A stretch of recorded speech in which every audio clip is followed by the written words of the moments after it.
Good morning and welcome to path of evolution. આપણે જે આત્મચિંતન કેવી રીતે કરવું, સાધનામાં જે 3 પગથિયાં છે કે પહેલું પગથિયું નેગેટિવ ટુ પોઝિટિવ અને મેની બિલીફ છે એમાંથી લેસ બિલીફ, બરાબર?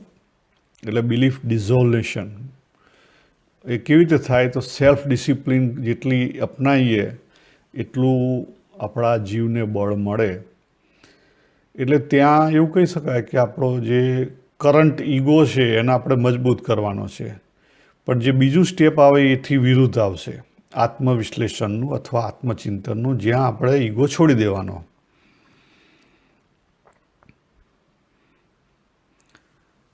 અને ત્રીજું સ્ટેપ પછી પૂર્ણપણું, બરાબર? આ 3 સ્ટેપ મેઇન સાધનાના છે, પણ એ ઇન્ટરકનેક્ટેડ છે. તો આપણે આગળ જોયું હતું વ્યક્ત અવ્યક્તનો ખેલ, પણ આજે આપણે વેદાંતની જે મેથડ છે, અદ્વૈત વેદાંતમાં, કે આપણા સ્વરૂપને કેવી રીતે આપણે જાણી શકીએ. પછી આપણા શાસ્ત્રોની અંદર અદ્વૈત શૈવિઝમ છે, ભગવદ્ ગીતા છે, અને બંને ભગવદ્ ગીતા ઉપર આધારિત છે. અને આગળ આપણા શાસ્ત્રોની અંદર જે આ ખેલ થાય છે, એનર્જીની રમત રમાય છે, એ કઈ રીતે આખું પ્રોસેસ થાય છે કે જે આપણે વાણી સ્પીચની રીતે જોઈએ છે, આપણા શાસ્ત્રોમાં આપેલું છે, ખાસ કરીને કાશ્મીરી શૈવિઝમમાં આપેલું છે. પરાથી પશ્યંતી, પશ્યંતીથી મધ્યમાં, અને મધ્યમાંથી વૈખરી. આ બધી વસ્તુ પ્રેક્ટિસથી અનુભવી શકાય છે. એટલે જે આત્મચિંતન છે એ ખાલી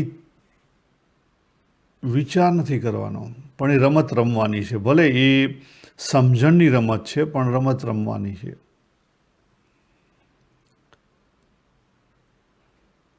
તો અંદર આપણે જે કોર વેલ્યુ સિસ્ટમની અંદર જે અલગ વેલ્યુ સિસ્ટમ છે, સંસારની વેલ્યુ છે, જગતની વેલ્યુ છે, એ દબાય. ભગવદ્ ગીતાનો 3જા અધ્યાયનો છેલ્લો શ્લોક. અને જીવને બળ મળે તો જીવમાં વાત ક્યારે ઘૂસે? તો કાર્યાણીનું પહેલું વચનામૃત. તો આપણે સ્ટાર્ટ કરીએ કે આપણું જે પરા લેવલ છે, જ્યાં ઇઝનેસ છે, જેને સત કહી શકાય કે સ્ટેટિક કોન્શિયસનેસ, અને બીજા શબ્દોમાં એવું પણ કહી શકાય કે બીઇંગનેસ, ઓનલી બીઇંગનેસ. એમાં ડાયનેમિઝમ નથી, સ્ટેટિક છે. એ કેવી છે? પ્રકાશક અને આધારક છે. આધાર આપે છે, અને આધાર આપે છે એટલે પ્રકાશક છે, સેલ્ફ એલ્યુમિન થાય છે.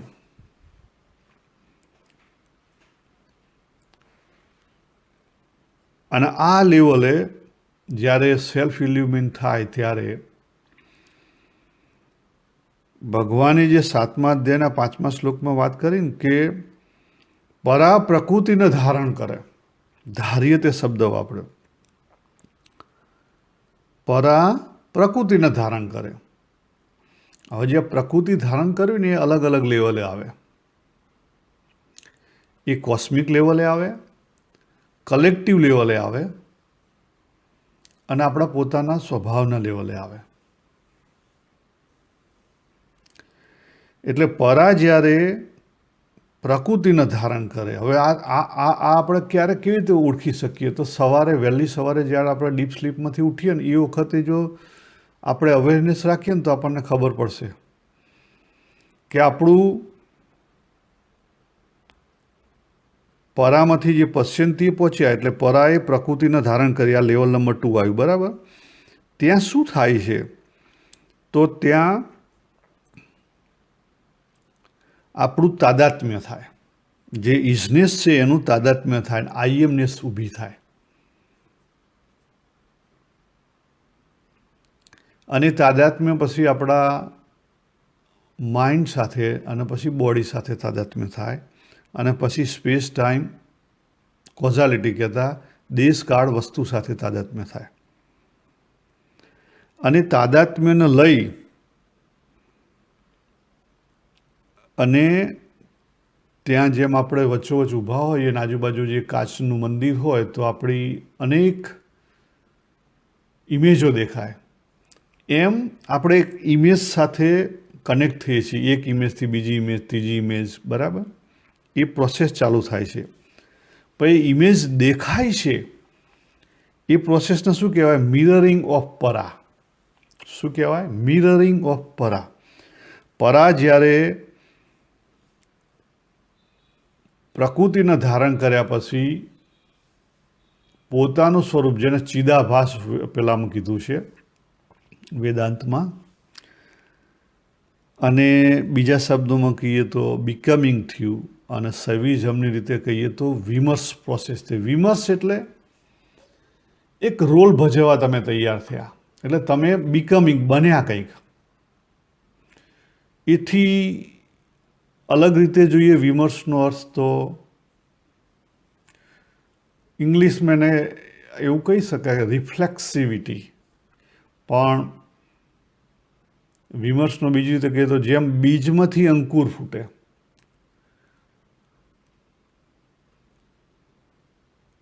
આપણે પેલું ગોરમાનું વ્રત હોય ત્યારે નહીં, પેલા વાઈએ ને પછી પેલા ફૂટે અંકુરો બધા, આપણે મગ ફણગાવીએ છીએ, એ બધું જે ફણગવાની વાત થઈ ને, એ પણ એ શેમાંથી આવ્યું? તો મગમાંથી જ આવ્યું, બીજમાંથી આવ્યું. તમને ખબર પડી કહેવાનો સિદ્ધાંત? વિમર્શ શેમાંથી આવે છે? વિમર્શ પ્રકાશમાંથી આવે છે, પરામાંથી આવે છે. એટલે શિવ એ શક્તિ ધારણ કરી, શક્તિમાને શક્તિ ધારણ કરી, એવું કહી શકાય. અલગ નથી.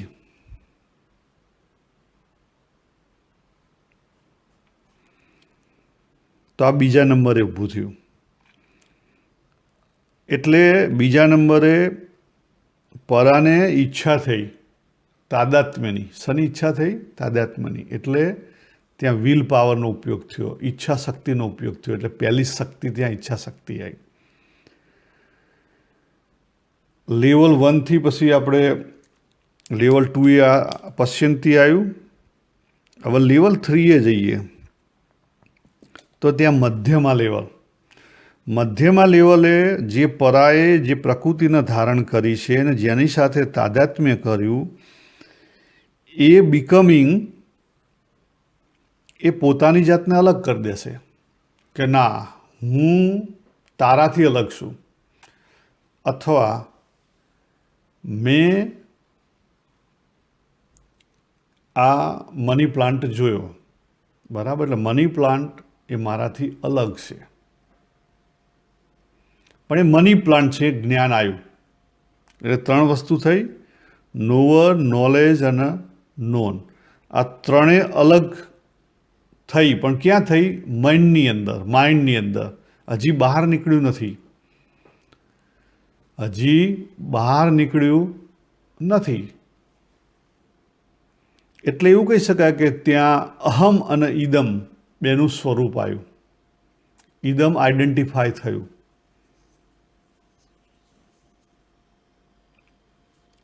એટલે એ જે જ્ઞાન શક્તિ છે એ પ્રદર્શિત થઈ. ઈચ્છા શક્તિમાંથી જ્ઞાન શક્તિ પ્રદર્શિત થઈ. હવે આ પ્રદર્શિત થઈ એ કેવી રીતે? તો જો ભગવાને 3જા અધ્યાયના 27મા શ્લોકમાં બહુ સરસ વાત કરી છે. ભગવાને શું કે ત્યાં વાત કરી કે પ્રકૃતિ ક્રિયામાણાની ગુણેહ કર્માણી સર્વસઃ અહંકાર વિમૂઢ આત્મા કર્તા ઇતિ અહમ મન્યન્તે. જે પ્રકૃતિ ધારણ કરી, ચેન્જ શામાં આવે છે? પ્રકૃતિમાં આવે છે. બરાબર. એ પ્રકૃતિ ત્યાં પ્લે કરી રહી છે, પણ જે આપણે તાદાત્મ્ય કર્યું અને જે બિકમિંગ બન્યું એ એવું માને કે આ તો મેં કર્યું. મન્યતે આવ્યું. પહેલું શું આવ્યું? ધાર્યતે આવ્યું. બીજું શું આવ્યું? મન્યતે. અને મન્યતે આવ્યું એટલે પછી ક્રિયા થયા વગર રહે નહીં. એટલે જે ત્રીજા લેવલનું હતું ત્યાંથી આપણે ચોથા લેવલે પહોંચ્યા કે ત્રીજા લેવલમાં આપણે એવું ગણી શકાય કે એક્ઝામ્પલ માટે કે પહેલાં તમે મન્યતે કર્યું પછી શું થાય કે દાખલા તરીકે તમે પહેલાં માન્યું કે ભાઈ મારે મકાન બનાવવું છે. એક ઊભો થયો મકાન બનાવનારો, તો એ પછી શું કરે? બધા પ્લાન બનાવરાવે, બધી જગ્યાએ જોઈ આવે, પ્લાન સિલેક્ટ કરે, બધા પછી એને એપ્રુવલમાં મૂકે. આ બધી પ્રોસેસો ચાલુ થાય. બરાબર. આ બધી પ્રોસેસો ચાલુ થાય. એ શક્તિનું શું કરે? એ જ્ઞાન શક્તિ છે અને ક્રિયા શક્તિમાં રૂપાંતરિત કરે. એટલે આર્કિટેક્ટ એની શક્તિથી પ્લાન બનાવે, એ જે ઊભો થયેલો હતો મકાન બનાવનારો એ એપ્રુવલ લેવા જાય, એપ્રુવલવાળો એપ્રુવલ આપે અને પછી કોન્ટ્રાક્ટરનો ઓર્ડર આપે ને કોન્ટ્રાક્ટર કન્સ્ટ્રક્શન ચાલુ કરે. ત્યાં ઘણા બધા લેબર આવે. એટલે આ બધી ક્રિયાશક્તિ ઊભી થઈને આખરે એક મકાન તૈયાર થાય. એ મકાન તૈયાર થાય એટલે જે જ્ઞાન શક્તિનું વાત અંદર હતી લેવલ 3 એ ક્રિયાશક્તિ એડ થાય એટલે બહાર પડે. શું થાય? અંદરથી બહાર આવે. એટલે લેવલ 4 જેને આપણે વૈખરી કહીએ ત્યાં કોનું પ્રાધાન્ય હોય? અપરાનું પ્રાધાન્ય હોય. ત્યાં અપરાનું પ્રાધાન્ય હોય. જો તમે એ અપરામાં ખોવાઈ ગયા તો ગયા. ભગવાને કીધું કે પ્રકૃતિનું કામ પ્રકૃતિના ગુણો વડે પ્રકૃતિમાં થઈ રહ્યું છે. એટલે પ્રકૃતિનું ત્યાં પ્રાધાન્ય છે, નો ડાઉટ. એની અંદર એ પરાના કારણે થઈ રહ્યું છે, પરા દ્વારા સંચાલિત થઈ રહ્યું છે.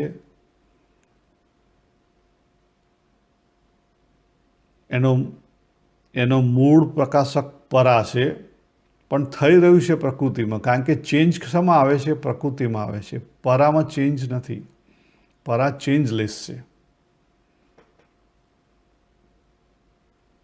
પરા કેવી છે? ચેન્જલેસ છે. જ્ઞાન સ્વરૂપ છે પણ ચેન્જલેસ છે. એટલે આ ચોથું લેવલ. આપણે જુઓ તો આમાં આપણે વ્યક્તની રીતે જોઈએ તો ખબર પડે કે ભાઈ આ આપણે બાર અલગ અલગ લેવલે વ્યક્ત થઈએ છીએ. એટલે પરા છે અલગ અલગ લેવલે વ્યક્ત થાય છે. પહેલાં અપરાન ધારણ કરી ત્યાં વ્યક્ત થઈ. બરાબર. પછી આગળ ગઈ તો અપરામાંથી જ્ઞાનરૂપ ધારણ કર્યું. બરાબર. ત્યાંથી ક્રિયારૂપ ધારણ કર્યું. અને અવ્યક્ત ક્યારે થાય? એ પાછું ખેંચાઈ જાય. એ પાછું એમાં સમાઈ જાય. પાણી છે એ જ પાણી દરિયાની અંદર વેવ્સ ઊભા કરે અને ભરતી વખતે વેવ્સ મોટા હોય અને એ જ પાછા ઓટ વખતે વેવ્સ ધીરે ધીરે સમવા માંડે. એટલે આ શું છે? વ્યક્ત અને અવ્યક્તનો ખેલ રમ્યા જ કરે છે, ચાલ્યા જ કરે છે. એટલા માટે એને ફ્લો કહેવામાં આવે છે, મૂવમેન્ટ કહેવામાં આવે છે. પછી સમજ થઈ રહી છે? અપરાની અંદર થઈ રહી છે. વેવ્સ હોય કે ઓશન હોય, પણ વોટરનો જે મોલેક્યુલ છે એનામાં કોઈ ચેન્જ નથી.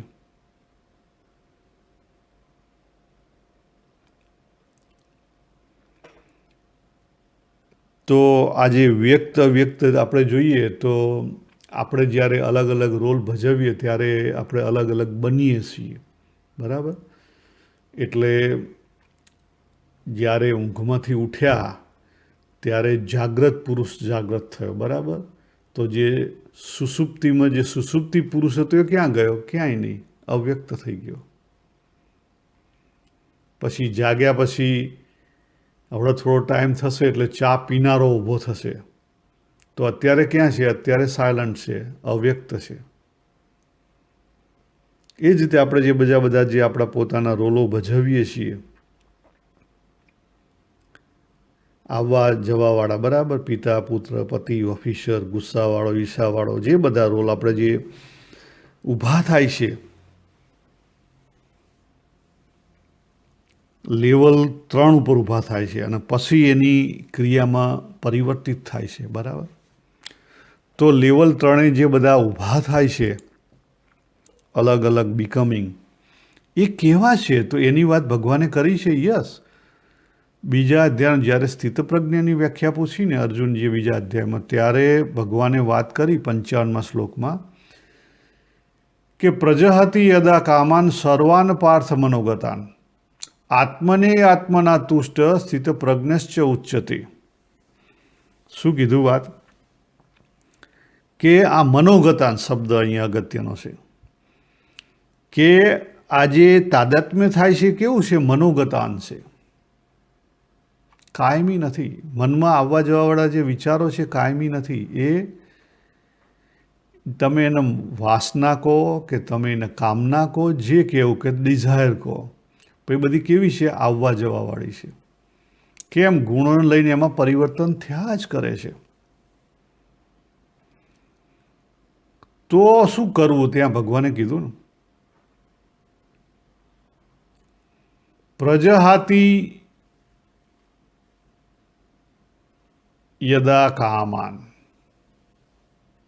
યદા એટલે જે વખતે, પ્રજહાતિ એટલે ત્યજી દેવી, એનાથી દૂર થઈ જવું, એ ડિઝોલ્વ થઈ જાય. હવે અંદરથી જોઈએ તો આ ઊભી કોણે કરી છે? આપણે જ ઊભી કરી, બીજા કોઈ નહીં ઊભી કરેલી.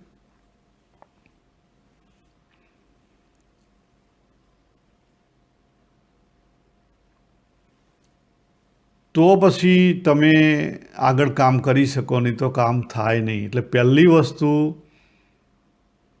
કાં તમે તમારી જાતમાં પૂર્ણપણું માણો, કાં પછી આ કામનાઓ જે આવે છે એનાથી અલગ થઈ જાઓ. અને આપણે આ જાતે જોઈએ ને તો ખબર પડે કે જાતે પ્રેક્ટિસ કેમ કરવાની. કે સવારે ઉઠી વખતની પ્રેક્ટિસ કરીએ આ બધી વસ્તુ ઉપર, તો આપણી બુદ્ધિ એક્સેપ્ટ કરે કે હા, હું નથી બદલાતો, હું બદલાતો નથી, પણ આ જે બિકમિંગ થાય છે હું ઉપર, આઈ એમનેસ ઉપર જે બિકમિંગ થાય છે, હું બાબુ પતિ બન્યો, હું બાબુ પુત્ર બન્યો, હું બાબુ ઓફિસર બન્યો, આ જે બન્યા છે એ આવવા જવાવાળા છે.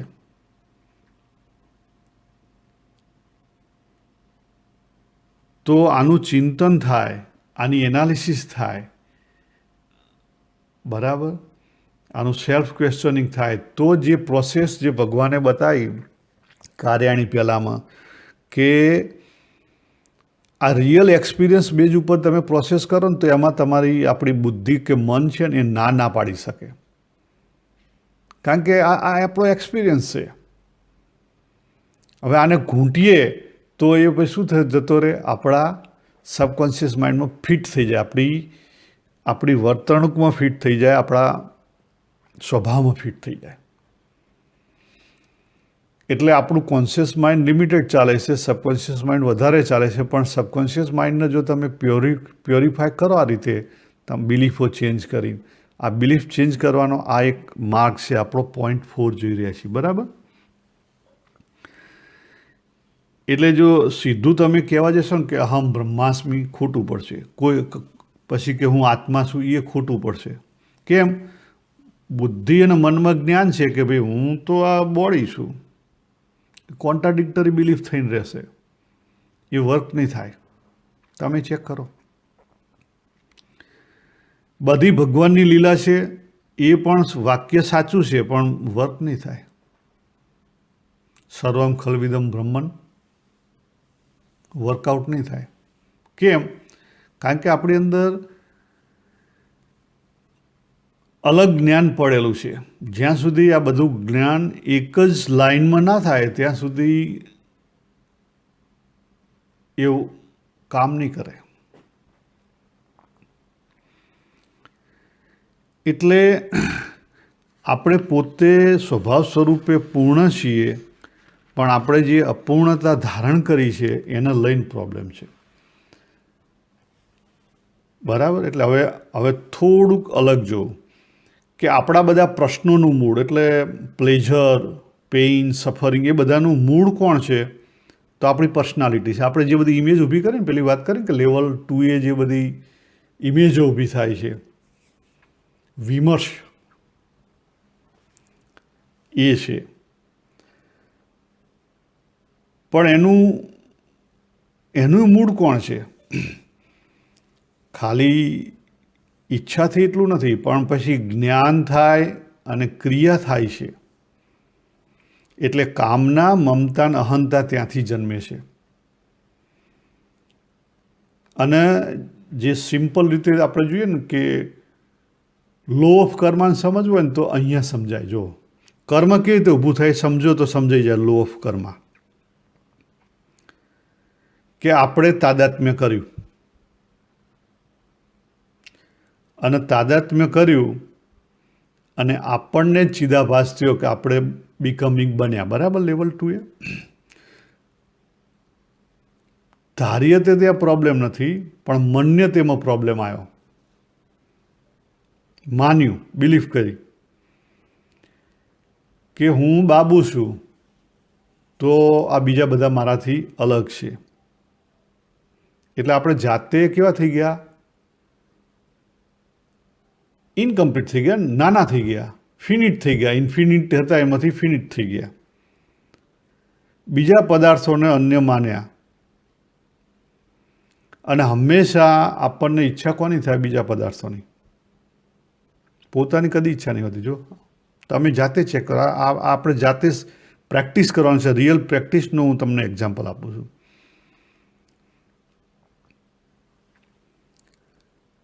મને કાર મળે કે મોટી કાર મળે કે મોટું ઘર લઉં કે જમીન લઉં કે સોનું લઉં કે ચાંદી લઉં,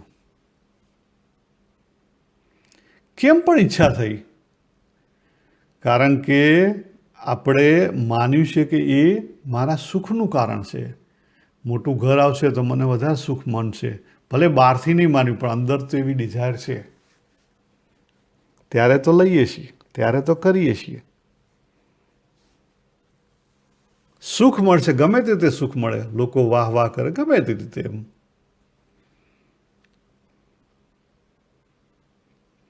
અને ત્રીજી પહેલી વસ્તુ શું માની આપણે? ઇનકમ્પ્લીટનેસ, પહેલી બિલીફ. બરાબર? અને એને લઈને બીજા પદાર્થો જોઈએ છે, એની વેલ્યુ આપણે એડ કરી. બીજી બિલીફ. ત્રીજી બિલીફ, એ જે પદાર્થો અથવા જે વ્યક્તિઓ છે એ મારા સુખનું કારણ છે. ત્રીજી બિલીફ. અને એની ઉપર ચોથી બિલીફ, એ વગર હું અધૂરો છું, અપૂર્ણ છું. આ 4 બિલીફો ઉપર આપણો લો ઓફ કર્મા રહેલો છે. આ 4 બિલીફો તમે તોડી નાખો તો લો ઓફ કર્મા નથી. કારણ કે હું અપૂર્ણ છું, એ અપૂર્ણતા પૂરી કરવા માટે ક્રિયા થાય છે, પણ ક્રિયા કરી શકતા નથી, એ કર્મ થઈ જાય છે. કારણ કે આપણને ત્યાં કર્મફળની ઈચ્છા છે. ભગવાને કર્મફળની ઈચ્છાની ના પાડી છે. બરાબર? બીજા અધ્યાયના 47માં શ્લોકમાં જો તમે શું કીધું કે કર્મ કરવાનો તો અધિકાર છે, પણ કર્મફળની આશા રાખવાનો અધિકાર નથી. પણ આપણે અહીંયા આશા વગર કર્મ કરી શકતા નથી. એટલે આ જે 4 બિલીફો આપણી અંદર ઘૂસેલી છે ને, 4 બિલીફો તોડવી પડે, એને બદલવી પડે. અને બદલવા માટે આ એક જ રસ્તો છે કે તમે જાતે આત્મવિશ્લેષણ કરો અને એ આત્મવિશ્લેષણ છે એને મજબૂત કરો, એટલે જીવને બળ મળે. તો પછી એ ઊભો થઈ શકે અને એ જે જગતની વેલ્યુ છે એને તોડી શકે. એટલે કર્મફળની ઈચ્છા થાય અને કર્મફળની ઈચ્છા કદાપી પૂર્ણ ન થાય. જેટલી વાર ના ભોગવો તોય ફળની ઈચ્છા રહે, ભોગવો તોય વધારે ફળની ઈચ્છા થાય. અને એના માટે જેમ પ્રયત્ન થાય એને લઈ કર્માસક્તિ થાય. જેમ વધારે પ્રયત્ન થાય એમ કર્માસક્તિનો સ્વભાવ મજબૂત થાય. અને કર્માસક્તિ થઈ તો ફરી તમને એ કર્મબંધન કરાવે. કારણ કે અંદર શું છે? કામના, મમતા અને અહંતા છે. એટલે કર્મફળ અથવા કર્મ, આ બંનેની આસક્તિ ભગવાને ટાળવા માટેનું આખી ગીતાની અંદર વાત કરી છે. કારણ કે આ દુઃખનું મૂળ છે. ત્યાં આપણા જન્મ મરણનું પણ આ એક પ્રોબ્લેમ છે. એટલે લો ઓફ કર્મા માત્ર એક લેયરમાં લાગે છે. આ 4 બિલીફો ઉપર બંધાયેલો છે. આ 4 બિલીફો તોડી નાખો તો તમે લો ઓફ કર્માથી પર થઈ ગયા.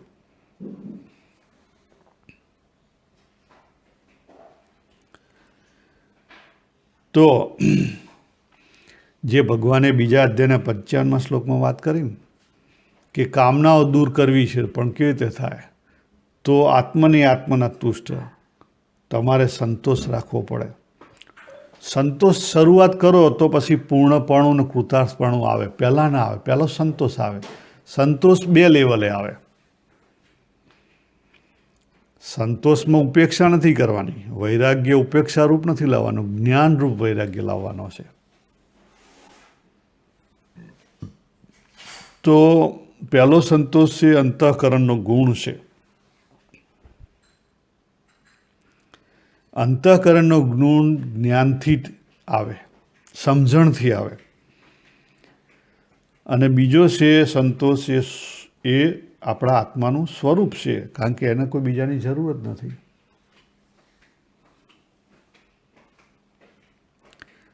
તો આ વસ્તુ કેવી રીતે થાય? સમજણથી ટરે. અને આ રીતે પ્રેક્ટિસ કરીએ તો ધીરે ધીરે ધીરે સમયાએ આ બધું ઉકલી જાય.